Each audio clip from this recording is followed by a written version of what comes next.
이 종목은 대체 왜 그랬을까요? 오늘 시장에서의 특징주 살펴보도록 하겠습니다. 메디포스트 먼저 볼까요? 지금 현재 주가는 어떨까요? 상승폭 많이 줄였어요. 지금은 마이너스로 아예 돌아섰네요. 2.6%의 하락으로 진행되고 있는 상황입니다. 단순히 시장 영향이라고 봐야 될까요? 글쎄요. 일단 장 초반에는 16% 이상 뛰어올랐던 메디포스트입니다. 호재는 있었죠.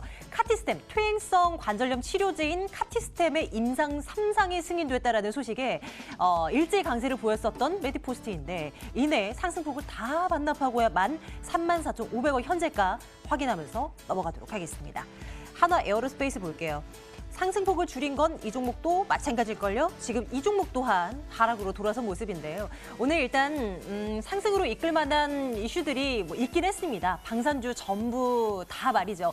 트럼프 대통령의 강경 발언이 있었습니다. 북한 문제와 관련해서 필요할 때는 무력을 쓸 수도 있다라는 발언을 하며 장 초반부터 경력주는 밀리고 방산주는 오르는 그런 모습을 보였어요. 여기에 하나 에어로스페이스는 내년도 실적이 개선될 가능성까지 점쳐지면서 그래도 상승폭을 키워내야 했는데 역시 힘은 없습니다. 37,750원 기록이 되고 있습니다.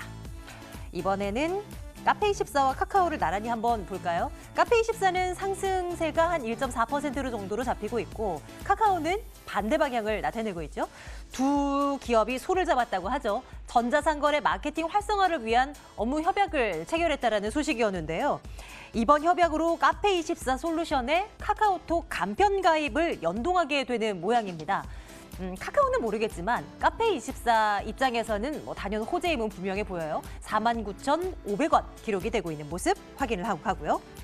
한국전력 보겠습니다. 어제 이 시간에 내일장 탑픽으로 이 종목 계속 보자라고 이야기를 했었는데요. 오늘 정말 또 추가적인 상승을 이어나가네요. 29,200원대까지 올라서 2% 넘는 상승, 5거래일 연속의 상승세를 보여주고 있습니다. 방어주로서의 어떤 면모를 과시하고 있는 요즘, 그리고 내년부터는 업사이클에 진입한다라는 소식까지 29,200원대 이제 3만 원 선을 바라보게 된 한국전력도 확인하고 갑니다. 대응전략은 NC소프트를 한번 챙겨볼까 합니다. 7거래일 만에 반등을 시도하는데 반등폭은 지금 한 3% 가까이 되고 있는 상황이에요. 택진이 형이 밤새 만들었다고 하는 리니지 2M이 그래도 흥행몰이를 하고 있는 모양입니다. 앱 매출 1위 계속 기록하고 있다는 소식인데요. 게임이 출시되고 난 이후 오히려 주가가 많이 밀렸었던 NC소프트입니다. 근데 앞으로는 달라질 거라고 하는데 정말 그럴까요? 지금 매수의 기회일까? 고민해 보도록 하겠습니다. 중국 소비주들 볼게요. 힘 없죠? 중국 왕이 부장이 4년 만이던가요? 한국을 방문한다라는 소식에도 불구하고 이렇게 밀려나고 있는 중국 관련 소비주들입니다. 이번 일정 결과에 따라 한중 정상회담이 열릴 가능성도 생기게 되는 것인데 그동안 기대를 너무 많이 걸었던 걸까요? 오히려 밀려나는 모습. 어떤 관점으로 관련 종목들을 봐야 될지 대응 전략 챙겨보도록 하겠습니다. 하나의 종목은 또 현대차 볼까 하는데요. 주가상에 큰 영향은 없습니다만 미래차를 위해서 대대적인 투자를 하겠다고 얘기를 내놓고 있습니다. 2025년까지 61조 원을 투자한다라는 내용인데 현대차 그 외에도 자동차 부품주들까지 영향을 받을 수 있을 내용인지 한번 추적해 보도록 하겠습니다. 유한타증권 영업부 송태형 과장과 함께 말씀 나누겠습니다. 부장님 어서 오세요. 네, 안녕하세요. 네, 안녕하십니까. 먼저 왕이 부장의 방한. 이 이슈 토대로 중국 소비주들 볼게요. 오늘은 이렇다 할 특징을 보이질 않고 있지만 그동안 이 이슈 때문에 얼마나 화장품주들이 기대를 가졌고 다른 카지노주들, 콘텐츠주들까지 기대를 좀 걸었었거든요. 어떤 시각으로 봐야 될지 한번 점검해 주세요. 사실 왕이 이 외교부 부장이 오는 것 자체가 한 4년 만에 오는 방안이기 때문에 이런 부분에서 한한령이 정말 조금은 완화가 되는 것인가 아니면 없어지게 되는 것인가 이런 부분에 있어서 기대감이 상당히 높았던 것 같습니다. 하지만 사실 왕이 부장이 오는 이유 자체는 그런 것보다는 지금 이 한국과 일본과 미국의 지금 군사 동맹 자체가 어느 정도의 예전보다는 결속력이 좀 약해졌다는 점, 그리고 이 미국 계속적으로 방위금 부담금에 대해서 계속적으로 압박을 가하고 있다는 점, 이 점을 사실 어느 정도 생각을 하고 지금 방안을 해서 이 중국과 한국 이러한 이 군사 동맹이라든지 이런 부분을 조금 더 트라이를 해볼 생각을 가지고 있는 부분이 있는 것 같고요.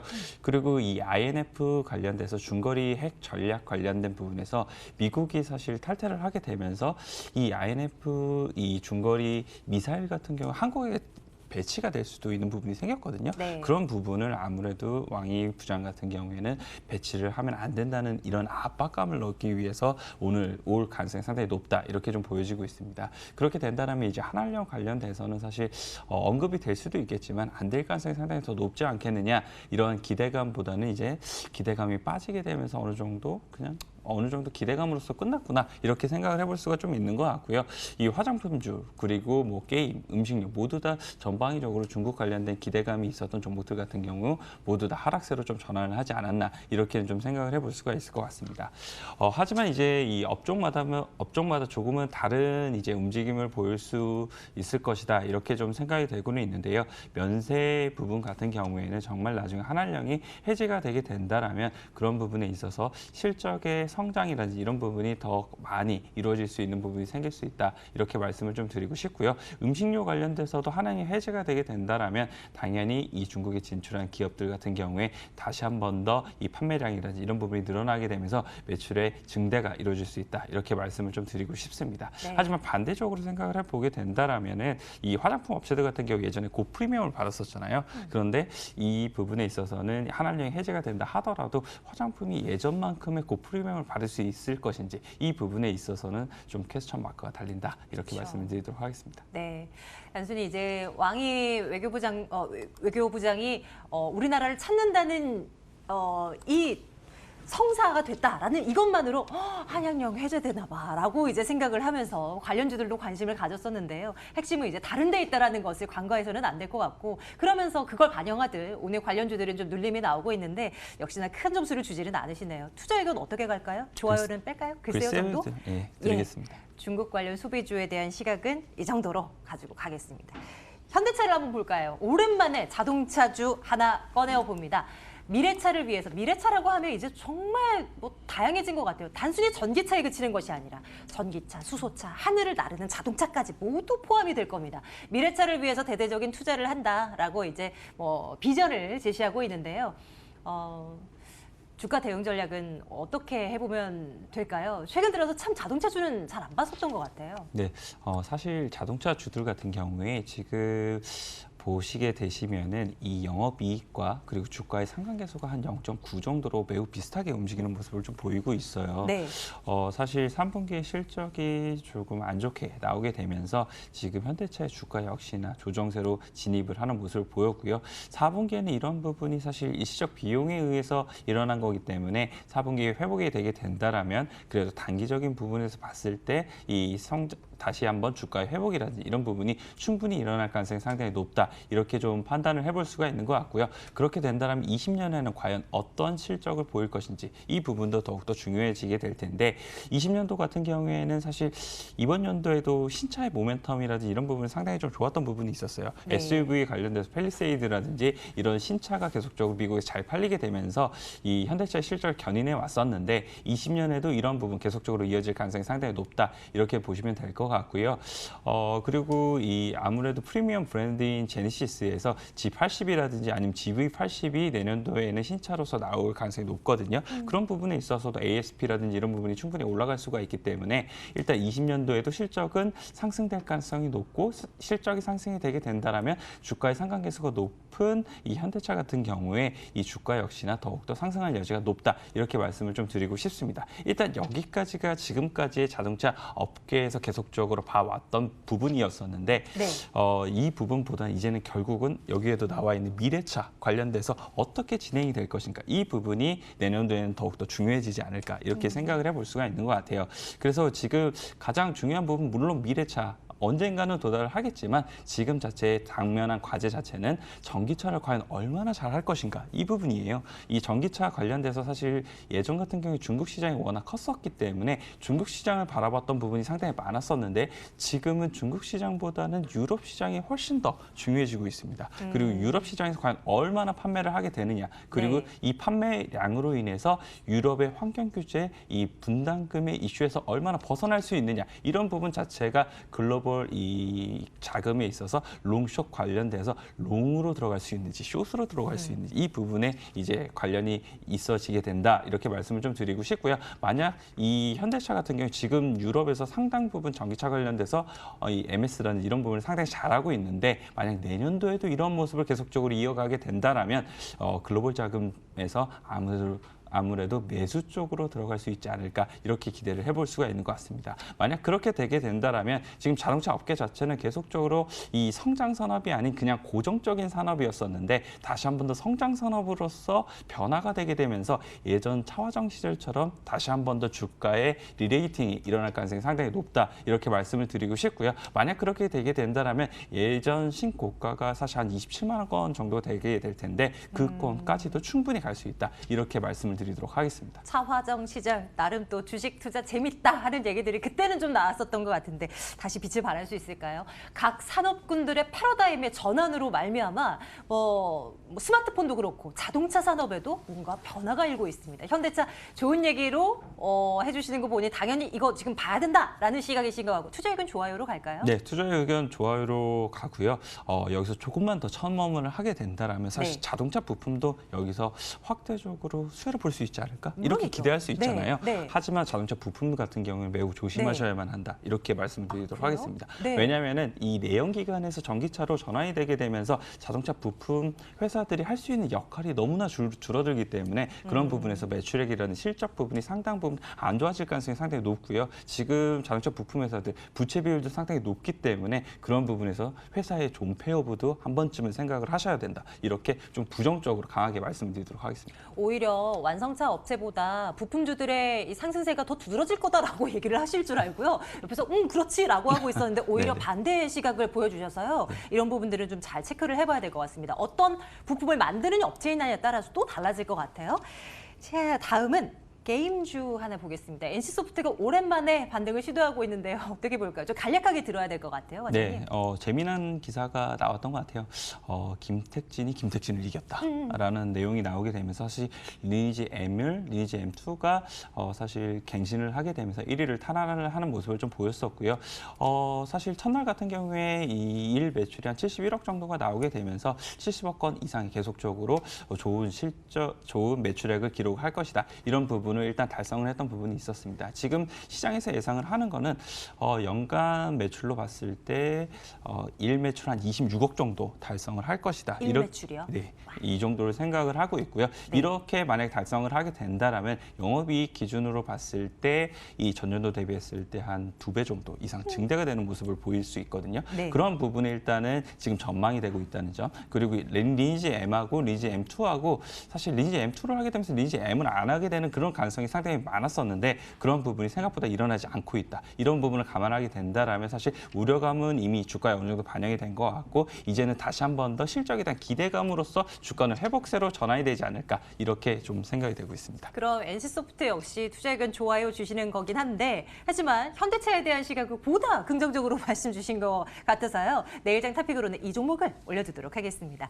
유한대증권 영업부 송태영 과장과 함께 말씀 나눴습니다. 과장님 오늘도 고맙습니다. 네, 감사합니다.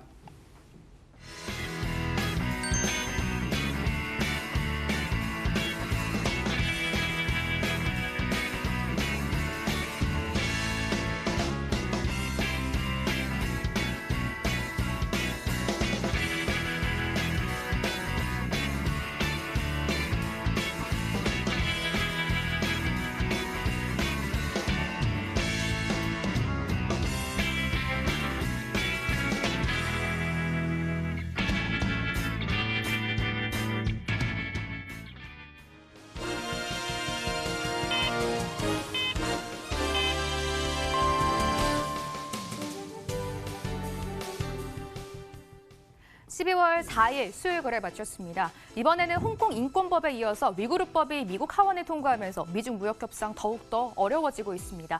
이에 위험 자산 기피 심리가 다시금 고개를 들고 있고 국내 증시도 원달러 환율이 2달 만에 1,190원 선을 넘어서면서 난항을 겪고 있는 상황입니다. 마감가 체크해 보겠습니다. 종합주가 지수가 0.76% 하락하면서 결국 2,070선을 다시금 회복하지 못하고 거래 마쳤습니다. 오늘 장중 2,057선까지 후퇴를 하기도 했었는데요. 낙폭은 살짝을 만회하면서 거래 마쳤습니다. 코스닥도 0.67% 하락이고요. 코스피와 코스닥 모두 2거래를 연속해서 하락으로 마감을 했습니다. 코스닥은 625.27포인트의 종가를 형성했고요. 원달러 환율이 7거래를 연속해서 올라오고 있습니다. 오늘 0.6%까지 급등이 나옵니다. 1,194원 60전까지 올라오면서 거래를 마감 지었고요. 오늘 아시아 증시 분위기 일제히 어둡습니다. 일본 지수가 조금 전 1% 넘게 하락하면서 마감했고요. 중국 주식도 0.4%, 항생 지수도 1% 넘게 현재 빠지고 있으면서 26,113선 지나가고 있는 모습 점검이 되고 있습니다. 오늘 오후부터 국내 증시에서 일제히 급락이 나왔던 섹터가 있습니다. 전기차 배터리 관련주인데요. 종가 체크해 보도록 하겠습니다. 오늘 한 오후 12시부터 오후장이 들어서면서 일제히 전기차 배터리 관련주들이 급락을 하면서 거래를 마쳤습니다. 일단 배경을 살짝 살펴보면요. 현재 글로벌 전기차 배터리 시장은 중국의 CATL과 일본의 파나소닉 양강 구도를 가지고 가고 있고 여기에 국내 기업들 LG화학, 삼성 SDI 같은 그룹들이 거기에 추격을 하고 있는 상황인데요. 이번 이 미국 테슬라가 기존의 일본 파나소닉이 아닌 중국의 CATL을 선택을 하면서 국내 기업들과 중국의 격차가 앞으로는 더욱더 벌어질 것이다라는 전망이 나오면서 국내 기업들에게 좀 부정적인 투심을 넣어줬습니다. 삼성 SDI가 오늘 장중 한 7% 가까이 급락이 나왔던 상황이었고요. 22만 1,000원 선까지 밀려 내려가기도 했었습니다. 보시다시피 삼성 SDI, LG화학, 그리고 SK이노베이션, 일진머티리얼까지 이 네 기업들은 오늘 외국인과 기관이 오후장 들어서부터 모두 팔아내고 나가는 모습이고요. 코스모 신소재는 기관이 살짝 수급을 넣어주긴 했지만 외국인 역시 강하게 팔아 나가면서 주가를 많이 끌어내렸습니다. SK이노베이션도 2% 가까이 하락이고요. LG화학도 4.2%까지 급락하면서 거래 마쳤습니다. 오늘 30만 원 선 깨고 내려가면서 LG화학이 29만 6,500원에 종가 형성했고요. 일진머티리얼즈 많이 빠졌네요. 저점 부근에서 종가 형성합니다. 오늘 7% 가까이 급락하면서 36,850원에 거래 마쳤습니다. 오늘 일제히 급락했던 섹터가 하나 더 있습니다. 대북 관련주들인데요. 한번 체크해 보겠습니다. 대북주들이 어제는 김정은 위원장이 그래도 미국에 대해서 조금 우호적인 발언을 내놓으면서 어제 대북 관련주들이 일제히 올라왔다라는 점을 전해드렸는데 트럼프 대통령이 다시금 북한에 대해서 무기 사용을 또 시사를 하는 가능성을 시사하면서 대북 관련주들 어제 상승분을 모두 반납을 하고 일제히 급락을 하면서 거래 마쳤습니다. 어제 급등이 나왔던 부산산업이 5%까지 급락하면서 어제 상승분 모두 반납하고 거래를 마쳤습니다. 대아TI도 4%대 급락이고요. 신원도 3.6% 급락, 그리고 좋은 사람들도 3% 하락하면서 거래 마쳤습니다. 인디에프가 정말 많이 빠졌습니다. 오늘 6.3%까지 급락하면서 2,375원에 주가를 형성했습니다. 국내 증시의 수급 상황 점검해 보겠습니다. 화면으로 가보시죠. 유가증권 시장입니다. 외국인들이 20거래를 연속해서 매도하고 있습니다. 오늘도 4천억 원 가까이 매도하는 모습이고요. 기관 313억 원 매수하면서 거래 마쳤고 개인이 3,200억 원 매수하는 모습 보였습니다. 코스닥 시장으로 이동해서 조금 더 점검해 보겠습니다. 외국인과 기관 모두 쌍끌이 매도가 나왔습니다. 외국인이 256억 원, 기관이 200억 원 가까이 역시 팔자세를 보였고요. 개인홀로 441억 원 사들이면서 코스닥 시장을 방어해주는 모습입니다. 이렇게 수요일의 마감 상황 정리해드렸습니다.